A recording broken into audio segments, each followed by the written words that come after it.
Au nom du Père et du Fils et du Saint-Esprit, Amen. Grande joie d'être là avec toi en ce vendredi 16 août.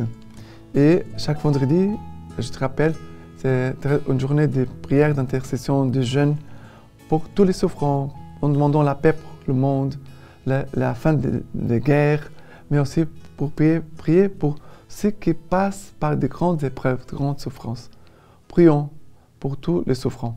D'accord? Et la première lecture d'aujourd'hui, c'est Ézéchiel chapitre 16, partie du verset 1.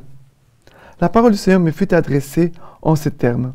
Fils d'homme, fais connaître à Jérusalem ses abominations. Tu diras, ainsi parle le Seigneur Dieu à Jérusalem. Par ton origine et par ta naissance, tu es du pays de Canaan. Ton père était Amorite et ta mère Hittite. À ta naissance, au jour où tu vins au monde, on ne te coupa pas le cordon, on ne te lava pas dans l'eau pour te nettoyer, on ne te frotta pas de sel, on ne t'enveloppa pas de lange. Nul n'a tourné vers toi un regard de pitié pour te rendre un de ses devoirs par compassion pour toi. Tu fus jeté en pleine campagne par dégoût de toi au jour de ta naissance. J'ai passé près de toi et je t'ai vu, te débattant dans ton sang. Je t'ai dit quand tu étais dans ton sang, vis. Et je t'ai fait croître comme l'herbe des champs. Tu te développas, tu grandis et tu parvins à l'âge nubile. Tes seins s'affermirent, ta chevelure devint abondante, mais tu étais toute nue. Alors j'ai passé près de toi et je t'ai vu. C'était ton temps, le temps des amours. J'ai tendu sur toi le pan de mon manteau et j'ai couvert ta nudité. Je m'engageai par serment, je fis un pacte avec toi, oracle du Seigneur Dieu, et tu fus à moi. Je t'ai baigné dans l'eau, je t'ai lavé le sang qui te couvrait, je t'ai oigné d'huile, je t'ai donné des vêtements brodés, des chaussures de cuir fin, un bandeau de lin et un manteau de soie. Je t'ai paré des bijoux, j'ai mis des bracelets à tes poignets et un collier à ton cou. J'ai mis un anneau à ton nez, des boucles à tes oreilles, et sur ta tête un splendide diadème. Tu étais paré d'or et d'argent, vêtu de lin, de soie et de broderie. La fleur de farine, le miel et l'huile étaient ta nourriture. Tu devins de plus en plus belle et tu parvins à la royauté. Tu fus renommée parmi les nations pour ta beauté, car elle était parfaite grâce à la splendeur dont je t'avais revêtu, oracle du Seigneur Dieu. Mais tu t'es enfantué de ta beauté, tu as profité de ta renommée pour te prostituer, tu as prodigué tes débauches à ton venant. Après le verset 60. Mais moi, je me souviendrai de mon alliance avec toi au temps de ta jeunesse, et j'établirai en ta faveur une alliance éternelle, afin que tu te souviennes et que tu sois saisi de honte et que dans ta confusion, tu sois réduite au silence quand je te pardonnerai tout ce que tu as fait, oracle du Seigneur Dieu. Qu'est-ce qui se passe ici? Ici, c'est l'histoire symbolique de Jérusalem.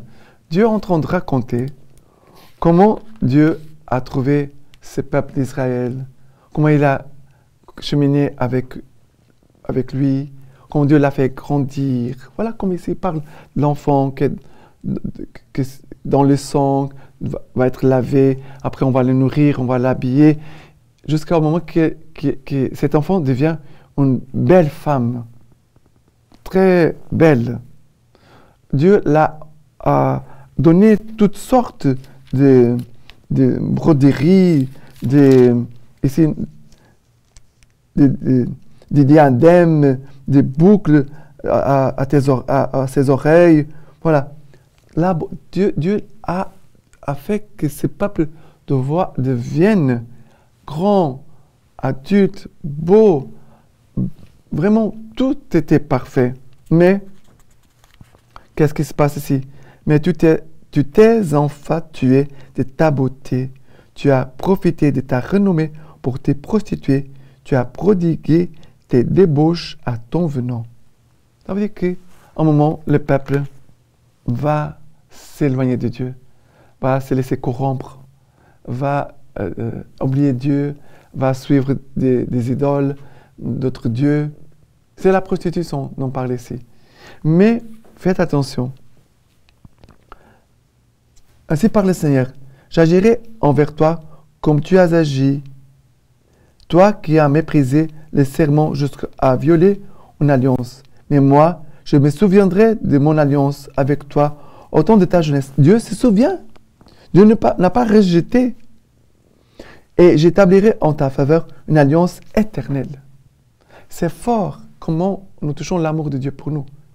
Dieu fait avec nous une alliance éternelle jusqu'au point qu'il va nous pardonner. Quand je te pardonnerai tout ce que tu as fait, oracle Seigneur Dieu. Verset 63. Ici, c'est l'histoire du peuple d'Israël, mais c'est aussi notre histoire. Et nous devons voir la miséricorde de Dieu dans notre vie. Comment Dieu nous aime, comment Dieu agit envers nous avec bonté, avec miséricorde, tout ce que le Seigneur a fait pour nous. Nos manques d'amour, manque de correspondance à l'amour de Dieu, à la sainteté de Dieu, mais aussi de voir le pardon de Dieu.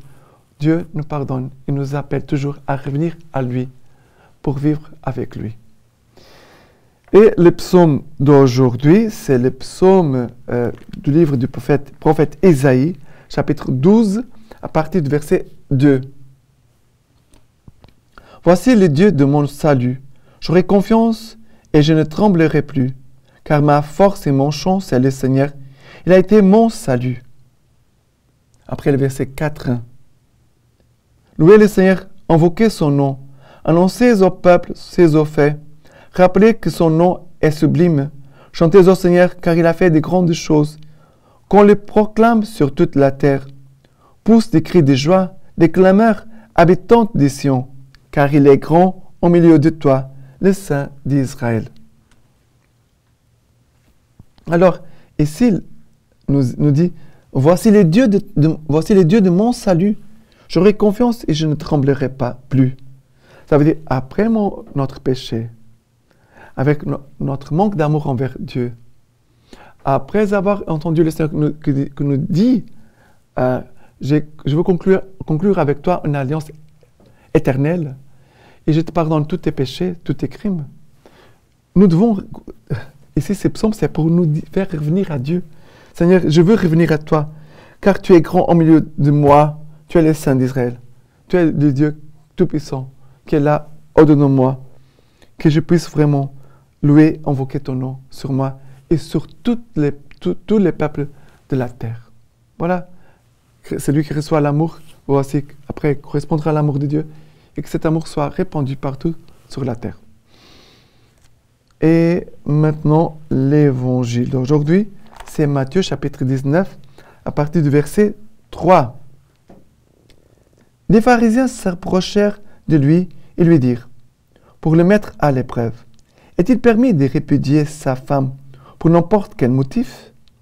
Il répondit, n'avez-vous pas lu que le Créateur de l'origine les fit homme et femme, et qu'il a dit, ainsi donc l'homme quittera son père et sa mère pour s'attacher à sa femme, et les deux ne feront qu'une seule chair. Ainsi, ils ne sont plus deux, mais une seule chair. Eh bien, ce que Dieu a uni, l'homme ne doit point les séparer. Pourquoi donc lui disent-ils? Moïse a-t-il prescrit de donner un acte de divorce quand on répudie? C'est, leur dit-il, en raison de votre dureté de cœur que Moïse vous a permis de répudier vos femmes. Mais dès l'origine, il n'en fut pas ainsi. Or, je vous le dis, quiconque répudie sa femme, pas pour prostitution, et en épouse une autre, commet un adultère. Les disciples lui disent, si telle est la condition de l'homme envers la femme, il n'est pas expédient de se marier. Il leur dit, tous ne comprennent pas ce langage, mais ceux-là à qui c'est donné. Il y a en effet des eunuques qui sont nés ainsi du sein de leur mère. Il y a des eunuques qui le sont devenus par l'action des hommes. Ça veut dire ceux qui ont été chastrés. Il y a des eunuques qui se sont eux-mêmes rendus tels à cause du royaume des cieux, qui peuvent comprendre qu'ils comprennent. Alors, il y a ceux qui vont se faire rendre eunuques à cause du royaume des cieux. On parle des prêtres, des sœurs, des religieuses.